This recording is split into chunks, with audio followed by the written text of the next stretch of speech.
গৃহিণী হয়েও মধ্যবিত্ত গড়ের চেয়ে মেয়ে ছন্দা আদক যোগা প্রতিযোগিতায় পুরস্কারী জয়ী।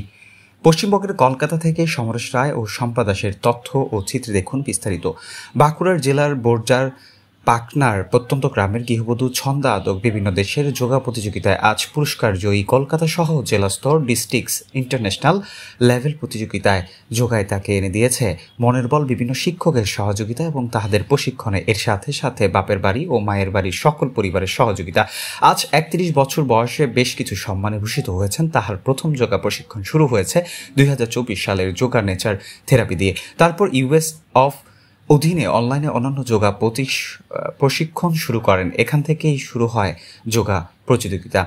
শিক্ষক এবং শিক্ষিকাদের মাধ্যমে যে সকল শিক্ষক শিক্ষিকারা ছন্দা আদককে প্রশিক্ষণের মধ্য দিয়ে সহযোগিতার মধ্য দিয়ে এগিয়ে নিয়ে চলছে, তাহারা হলেন সুস্মিতা দেবনাথ ও প্রদীপ গুরুয়া। আর একজন হলেন যিনি সব সময় সাপোর্ট করে থাকেন, প্রতিযোগিতায় অংশগ্রহণ করার জন্য পরামর্শ দেন এবং যিনি নিজের দায়িত্বে নিয়ে যান, তিনি হলেন রেখা সিংহ, যাহার দ্বারা দেশ বিদেশে প্রতিযোগিতা যাওয়ার সুযোগ পান ছন্দা। যাহাদের সহযোগিতায় আজ আমি নিজেকে ধন্য মনে করি, যাহারা আমাকে সবসময় সহজ এবং সাহস জুগিয়ে এসেছেন, যাহারা আমাকে কলকাতা, শিলিগুড়ি, মালয়েশিয়া, দীঘা কাপে বিভিন্ন ডিস্ট্রিক্ট লেভেলের যোগা প্রতিযোগিতায় অংশগ্রহণের উৎসাহিত করেছেন, যাদের উৎসবে আমি পুরস্কার একের পর এক ছিনিয়ে আনতে পেরেছি। ছন্দা আদক জানান, আমাদের পরিবারের বাবার সুগার ছিল। আমি ২০২৩ থেকে ২০২৪ সালে ভীষণ অসুস্থ হয়ে পড়েছিলাম। আমি ভেঙে পড়েছিলাম। তখনই নিজের শরীরকে সুস্থ রাখার জন্য আমি আগ্রহ বাড়ে যে আমার ইচ্ছে এরকম একটি যোগা প্রশিক্ষণ স্কুল খোলার, যেখানে ছোট ছোট বাচ্চাদের প্রশিক্ষণ দিতে পারবো এবং শরীরকে সুস্থ রাখার জন্য, যেহেতু চাকরি সূত্রে স্বামী সিঙ্গাপুর থাকেন, আমি তাই অনলাইনের মাধ্যমে প্রশিক্ষণের ব্যবস্থা রাখবো, যাহাতে সমস্ত জায়গায় এই প্রশিক্ষণ দিতে পারি।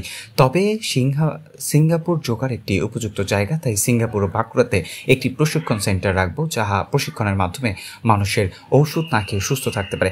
এখন দেখা যাচ্ছে কোন অসুস্থ মানুষ কোনো রোগের জন্য ঔষধ খেতে খেতে সেই ঔষধ আর কাজ করছে না, কিন্তু যোগার মাধ্যমে যদি কিছু ব্যায়াম করেন, সেই মানুষটি আস্তে আস্তে সুস্থ হতে পারে এবং সুস্থ হয়ে থাকতে পারে। তাই সকল মানুষের দরকার কিছু না কিছু ব্যায়াম করা, আর ব্যায়াম করার জন্য কোনো নির্দিষ্ট বয়সের প্রয়োজন হয় না, যে কোনো বয়সেই প্রশিক্ষণ করতে পারে। আর সকলেই একটা বার্তা, এই সকল প্রতিভাবের পাশে যদি সরকারের তরফ থেকে এবং অন্যান্য সংস্থার তরফ থেকে সহযোগিতা হাত বাড়িয়ে দেন, হয়তো এই সকল প্রতিভারা আরও এগিয়ে যেতে পারবে। মাহবুবুর রহমান শান্ত, চ্যানেল 23।